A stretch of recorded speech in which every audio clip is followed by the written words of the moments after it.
Hello दोस्तों, आपका डर कैफे में स्वागत है।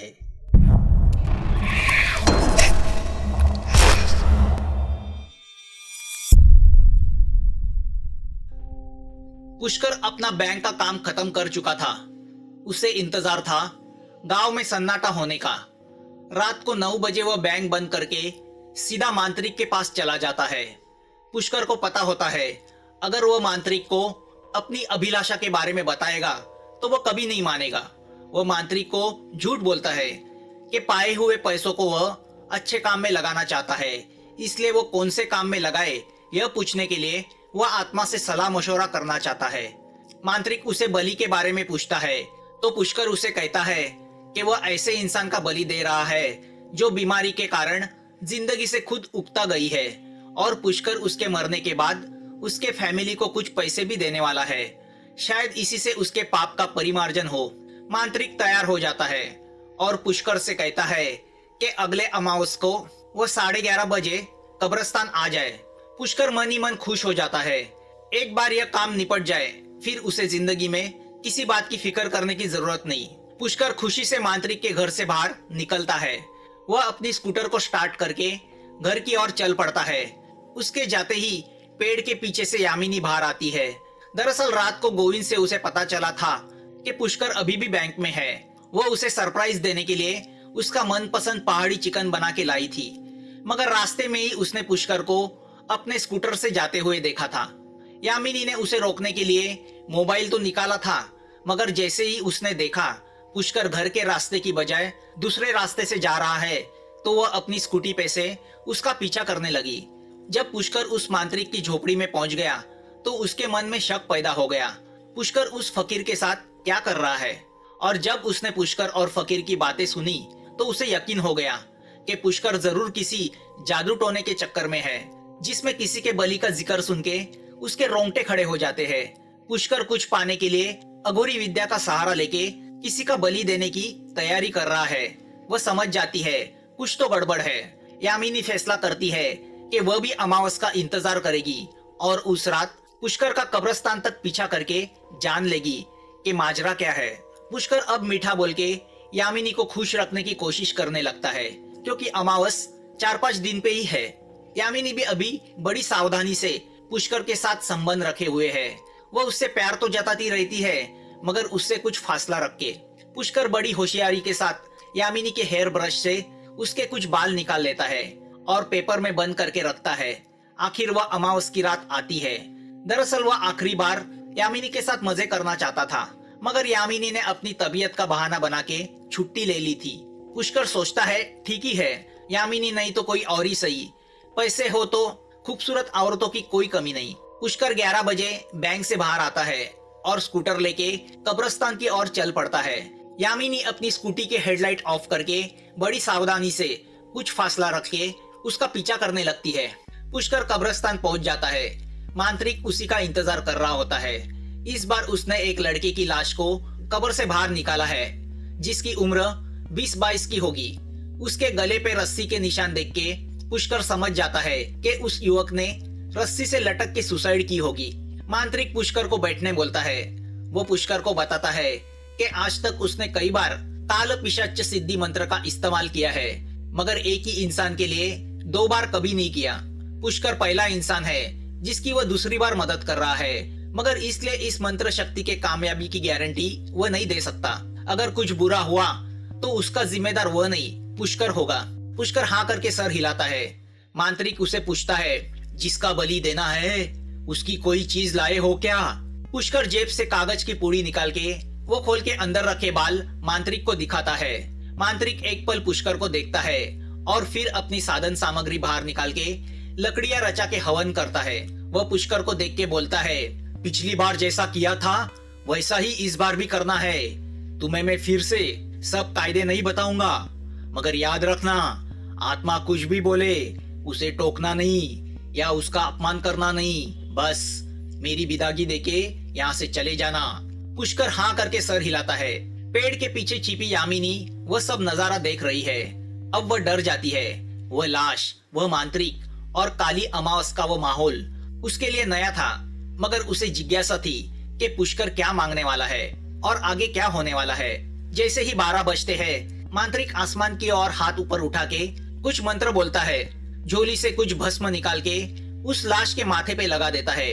फिर एक छोटी बोतल से पानी निकाल के उस लाश पे छिड़क के कुछ मंत्र बोलने लगता है। फिर मोमबत्ती निकाल के उसे जलाता है और वो मोमबत्ती उस लाश के सर पे रखता है।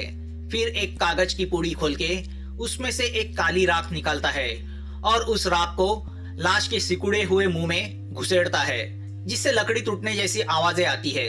उस सन्नाटे भरे माहौल में वह आवाज गूंजती है।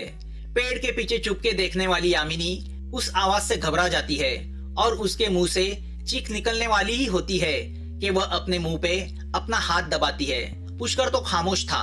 पिछले अनुभव से उसे पता था आगे क्या होने वाला है। फिर मांत्रिक मंत्र पढ़ने लगता है। अचानक ऊपर काले बादल छाने लगते हैं। जोरों की हवा बहने लगती है। लाश के सर पे रखी मोमबत्ती बुझ जाती है। धीरे धीरे उस लाश का हाथ हिलने लगता है। यामिनी की आंखें फटी की फटी रह जाती है। वह पसीने में लथपथ हो जाती है। मांत्रिक के मंत्रों की रफ्तार बढ़ती है। वह जोर जोर से उस लाश को चुनौती भरे शब्दों से बुलाने लगता है। अचानक वह लाश आंखें खोलती है। उस लाश की आंखें पूरी सफेद पड़ चुकी है। अब वह बहुत ही भयानक लग रही है। वह लड़के की लाश अजीब सी आवाजें करने लगती है। अब यामिनी बहुत डर जाती है। वह कैसे वैसे खुद पे नियंत्रण रखे वहां पे खड़ी है। अमावस की रात एक कब्रिस्तान में एक आत्मा के सामने बैठ के ऐसे भयानक माहौल में अघोरी काम करना, यह सब उसने पुष्कर से अपेक्षित नहीं किया था। एक बैंक का मैनेजर होके ऐसे भयानक काम, वह फटी आंखों से सामने का नजारा देखती रह जाती है। वह लाश अजीब सी आवाजें करने लगती है। वह मांत्रिक पुष्कर से कहता है, आत्मा इस लाश के शरीर में आ चुकी है, जो पूछना है पूछो। पुष्कर शांति से उस लाश से पूछता है, धन प्राप्ति के लिए मैंने पिछली बार एक आत्मा को बुलाया था। उसने मुझे रास्ता दिखाया। उसके आदेशों के अनुसार मैंने पैसों की प्राप्ति की। मुझे 4 करोड़ मिले, मगर बाद में मुझे पता चला वो पैसे बैंक डकैती के हैं। पुलिस डकैतों और पैसों के पीछे है। वो मुझ तक पहुंच सकते हैं। इस डर से मेरी रातों की नींद खराब हो चुकी है।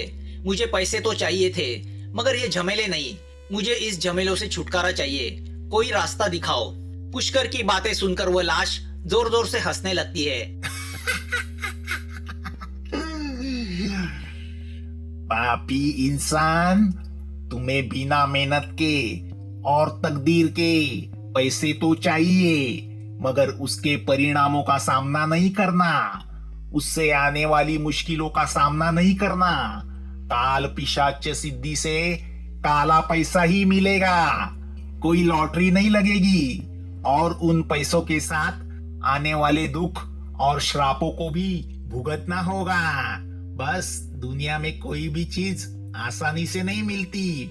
बेवकूफ इंसान, पिछली बार ही मैंने तुमसे कहा था कि काली प्रसाद यादव कौन है, ये जानने की कोशिश मत करो, चुपचाप बैठो।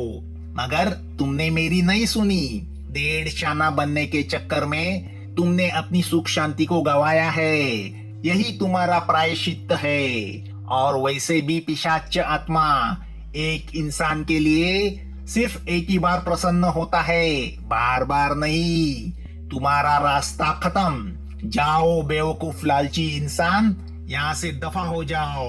आत्मा की वो बातें सुन के पुष्कर डरते हुए उससे कहता है, मगर मैं तुम्हारे लिए बलि लाया हूँ। पुष्कर की बातें सुन के वो लाश अपनी जबान बाहर निकाल के बड़ी गंदगी से हंसती है। अरे भिखारी इंसान, तुम अपने आप को क्या समझते हो? यह पिशाच क्या तुम्हारी बलि के लिए तड़प रहा है? एक मृतात्मा को तुम रिश्वत दे रहे हो? शूद्र इंसान, अपनी मनोकामना पूरी करने के लिए तुमने तुम पे भाई की तरह प्यार करने वाले अपने साथी उस विजय का बलि दिया। संपत्ति और उसके पत्नी के प्रति हवस के लिए तुमने इंसानियत छोड़ी। अब उसी बेबस लाचार औरत का बलि देने निकले हो। मुझे क्या पता नहीं, इस कागज की पुड़ी में उसी यामिनी के बाल है। आत्मा की बातें सुनकर यामिनी के पैरों तले जमीन खिसक जाती है। उसे चक्कर आने लगता है। जिस इंसान पे उसने प्यार किया, दरअसल वह इंसान उसके पति का कातिल है, उसके विनाश का कारण है, और वही इंसान उसकी बलि चढ़ाने के लिए उत्सुक है। उसके आंखों के सामने अंधेरा छाने लगता है। आत्मा की बातें सुनकर पुष्कर भी शॉक हो जाता है। गंदे जानवर, अब तुम्हारी कोई मनोकामना पूरी नहीं होगी। तुम्हारा भविष्य ही नहीं है। तुमने मुझे बुलाया है और अब मैं तुम्हारा ही बलि लूंगा। इतना कह के वह लाश अचानक उठ के पुष्कर का गला पकड़ती है। पुष्कर चिल्लाने लगता है। वह उसके हाथ से छूटने की नाकामयाब कोशिश करने लगता है, मगर उस अमानवीय ताकत के सामने उसका बस नहीं चलता। लाश के हाथों का दबाव उसके गले पे बढ़ता ही जाता है। पुष्कर का दम घुटने लगता है। तभी अचानक वह मांत्रिक झोली में से एक बड़ा चाकू निकाल के लाश की एक उंगली काटता है। मांत्रिक उस उंगली को जलती आग में डालता है। काले धुएं के साथ एक बदबू आती है। मांत्रिक उस उंगली की राख को बड़ी तत्परता से लाश के मुंह में घुसेड़ता है। जैसे ही उंगली की राख लाश के गले के नीचे जाती है, वह लाश पुष्कर का गला छोड़ती है और निश्चल होके नीचे गिरती है। पुष्कर डर के मारे वहां से भाग खड़ा होता है। झाड़ के पीछे चुपके से देख रही यामिनी बुरी तरह से शॉक में है। उसका बदन कांपने लगता है। गंगा समझ के उसने गोबर में पैर डाला था। एक गंदे इंसान जिसने उसके पति को मारा था, वह उसका बिस्तर गर्म करती रही और अब वह अपने पेट में उसी गंदे इंसान का बच्चा पाल रही है। यामिनी घिनौनापन महसूस करने लगती है। उसे इस सोच से उल्टी आने लगती है कि उसने पुष्कर के साथ संबंध रखे। अब उसकी आंखों में डर की जगह प्रतिशोध की आग दिखाई देने लगती है। जिसने झूठ बोल के उसके शरीर के टुकड़े नोचे, उसकी इज्जत को मैला किया, उसे वह एक भयानक मौत देगी। वैसे तो वह जब चाहे पुष्कर को अपने हाथों से मार सकती थी, अपना इंतकाम ले सकती थी, मगर वह फैसला करती है कि वह पुष्कर को जीते जी नरक यातना देगी। उसके बदन के टुकड़े टुकड़े नोच लेगी, उसे उसी की भाषा में सजा देगी, उसे अपनी आंखों के सामने तड़पता देखेगी। जब तक वह अपना बदला नहीं लेगी, वह शांति से नहीं बैठेगी। पुष्कर आईने में अपने गले पे पड़े निशान देखता है। 4 दिन होने के बाद भी दर्द कम नहीं हुआ है। जो कुछ हुआ वह बहुत ही अप्रत्याशित था। गर्दन में हो रहे दर्द की वजह से उसे कंप्यूटर पे काम करने में भी तकलीफ हो रही है, मगर इस बीच मेन ब्रांच से उसका ट्रांसफर मंजूर हो जाता है। उसको अगले महीने सहारनपुर में ब्रांच मैनेजर का काम देखना है। वह फैसला करता है कि 2 दिन में वह बाकी के पैसे निकालेगा और कुछ दिन की छुट्टी लेके आराम करेगा। उसे अपने गर्दन के दर्द का उतना दुख नहीं था जितना यामिनी के जिंदा रहने का था। यामिनी के पेट में उसका बच्चा पल रहा था और उसने धमकी दी थी, अगर वह उससे जल्द से जल्द शादी नहीं करता तो वो सुसाइड करेगी। इस बात से अब उसका दिमाग भनभना गया है। उसे यामिनी से छुटकारा पाने का कोई रास्ता नहीं मिल रहा। यामिनी का क्या करे, वो यही दिन रात सोच रहा है। पैसे से सब कुछ होता है, यामिनी से भी छुटकारा मिल सकता है, मगर कैसे? पुष्कर इसी सोच में स्कॉच का ग्लास मुंह पे लगाता है। यहाँ मांत्रिक हमेशा की तरह अपनी इबादत कर रहा होता है कि उसे दरवाजे पे खड़ी यामिनी दिखाई देती है। वह थोड़ा शॉक होता है। आज तक उसके दरवाजे पे सिर्फ मर्द ही मदद मांगने आए थे। पहली बार कोई औरत को उसके मदद की जरूरत थी। यामिनी उसे पूरा वाकयात बताती है और उसे मदद की गुहार करती है। उसकी आंखों में प्रतिशोध की आग देख के मांत्रिक उसे मदद करने को तैयार होता है। वो उससे कहता है, तुम्हें पता है ना, आत्मा को खुश करने के लिए तुम्हारे किसी पसंदीदा इंसान का तुम्हें बलि देना होगा। हाँ, मुझे पता है। यामिनी अपनी पलकें बिना झपकाए जवाब देती है। तो फिर ठीक है, आने वाली अमावस को कब्रिस्तान आ जाओ, बाकी का मैं देख लूंगा। यामिनी चली जाती है। यामिनी बैंक में न चाहते हुए भी पुष्कर से अच्छी तरह से बातें करने लगती है ताकि उसे कोई शक ना हो। पुष्कर को भी सरप्राइज होता है कि यामिनी ने इतने दिनों में कभी शादी का विषय नहीं निकाला। पुष्कर की छुट्टी की अर्जी भी मंजूर होती है। वह अपनी छुट्टी के बारे में यामिनी को कुछ नहीं बताता।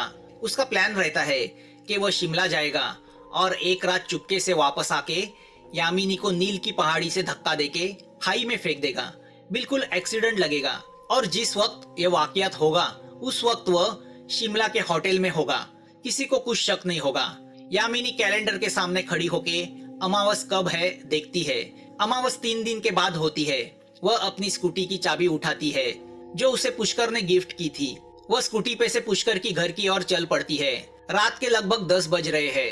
वैसे तो यामिनी चाहती थी कि वह अपने हाथों से पुष्कर को मारे, मगर उसका तड़पना ही उसके दिल में भड़क रही आग को बुझा सकता था। न चाहते हुए भी वह पुष्कर के घर जा रही थी और उस गंदे इंसान के साथ सोने वाली थी। उसका प्लान ही वही था। वो पुष्कर के घर के पास स्कूटी खड़ी करती है और दरवाजे की ओर चल पड़ती है, मगर दरवाजे पे लगे ताले को देख के वो शॉक हो जाती है, क्योंकि उसने प्लान किया था कि वो पुष्कर के घर जाएगी और शैया के बहाने उसके कुछ बाल को हासिल करेगी जो उसे अमावस की रात काम आएंगे। पुष्कर के करीब जाए बगैर तो यह मुमकिन नहीं था। यामिनी को उसकी सोच से पसीने छूटते हैं। वह अपने पर्स से मोबाइल निकालती है जो उसे पुष्कर ने गिफ्ट दिया था। 2 बेल के बाद पुष्कर फोन उठाता है। हेलो पुष बेबी, कहाँ हो तुम? मैं तुम्हारे घर आई हूँ और यहाँ ताला है, जल्दी आ जाओ, मैं तुम्हारा इंतजार कर रही हूँ। हेलो यामू, मैं ही तुमको फोन करने वाला था। मैं गांव के लिए निकला हूँ। मैं गांव जाके मेरे अंकल को अपने शादी के बारे में बताने वाला हूँ। जैसे ही वहाँ से लौटूंगा हम कोई अच्छा मुहूर्त देख के शादी करेंगे। उसकी बातें सुनकर यामिनी शॉक हो जाती है। अब क्या करे? तुम कब लौटोगे? यही कुछ 1 हफ्ते बाद। पुष तुम आ जाओ, शादी की इतनी जल्दी नहीं। मैंने भावना में आके न जाने तुमसे क्या कहा। जल्दी ही तो है, तुम पेट से हो ना। पुष्कर को किसी भी हालत में बुलाना यामिनी के लिए जरूरी था। पुष तुम ठीक कह रहे थे, इतनी जल्दी बच्चे की क्या जरूरत। मैंने फैसला किया है कि मैं 2 दिन में अबॉर्शन करूंगी। पहले शादी फिर बच्चा। यामिनी की बातें सुनकर पुष्कर शॉक हो जाता है। वो मन ही मन सोचता है कि चलो अच्छा ही हुआ। अगर पहले पुलिस को यामिनी की लाश मिलती और पोस्टमार्टम से पता चलता कि वो प्रेग्नेंट है तो शायद पुलिस का शक उस पर ही जाता। अब वो प्रॉब्लम भी सॉल्व हुआ। यामू, यह तो तुमने अच्छी खबर दी। इसीलिए कहती हूँ वापस आ जाओ, बहुत मजे करेंगे। यामिनी में इतने बदलाव कैसे आए ये पुष्कर समझ नहीं पाता। वह भी यही सोचता है कि काश इस वक्त यामिनी उसके सामने होती तो वह अपने शरीर की प्यास भली भांति बुझाता। वह अपने और यामिनी के बेड पे गुजरे उन पलों को याद करता है। यामू, काश के मैं अभी आ पाता, मगर अब मैं बहुत दूर आ चुका हूँ। एक काम करता हूँ, मैं 2 दिन में वापस आता हूँ। तब तक तुम अपना एबॉर्शन भी निपटा लेना, फिर बहुत मजे करेंगे, सेलिब्रेट करेंगे। ठीक है sweetie, bye, love you. Pushkar phone cut करके मन ही मन हंसता है। सब कुछ उसके प्लान के मुताबिक हो रहा था, मगर यामिनी अंदर से टूट चुकी थी। वह अपने फोन को एकटक देखती रह जाती है। अमावस की रात आत्मा को देने के लिए उसके पास पुष्कर की कोई चीज नहीं थी। इस कहानी का अगला पार्ट जल्द आपके सामने आ जाएगा। अगर आपको यह कहानी अच्छी लगी हो तो प्लीज इस चैनल को सब्सक्राइब कीजिए। आपके कमेंट्स का हमें इंतजार रहेगा और नोटिफिकेशन के लिए बेल आइकन दबाना मत भूलना। जल्द मिलेंगे एक नए डर के साथ। Thanks for watching.